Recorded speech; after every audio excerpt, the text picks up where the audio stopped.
Hello guys, आज आम्ही चाललेलो आहोत नेरूळला. अशीच म्हणजे फिरत फिरत चाललेलो आहोत. हे बघा, निघलो जायला नाही, यांची काय मस्तीच संपत नाही. घरापासून त्यांच्या मस्त्या चालू झालेल्या नसत्या. काय बोला, त्यानंतर मग गेलो गाडीत वगैरे बसलो आम्ही, निघलो जायला.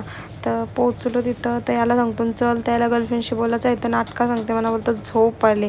काय माणूस आहे. नंतर मी घेतलं पॉपकॉर्न खावला.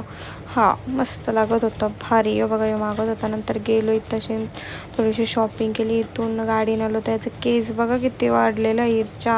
सेम पोर, कायच फरक नाही. नंतर गाडी वगैरे आम्ही पार्किंग केली आणि मग गेलो जुडिओला. अशी काहीतरी शॉपिंग केली थोडीशी. तर बघा, गर्लफ्रेंडला विचारत होता काय आणू तुला, बोलतं इथून. पण तिने काय सांगला नाही बिचाऱ्याने. मला सांगते का वहिनी कसा दिसा माझ्या गर्लफ्रेंडला. बोलू मस्त दिसा. किट्टून दिलं मला रोज घेऊन. तर या रोजचा काय केला बघा या दोघावी. पक्का हरामी आहेत दोघं बघून. रोज पण ठेवला नाही. नंतर मग गेलो आम्ही खायला. मी असा काहीतरी खाल्ला आणि मग निघलो आम्ही घरी यायला. 4था माझा असा दिवस. भेटू आता आपण नेक्स्ट ब्लॉगमध्ये. Bye bye.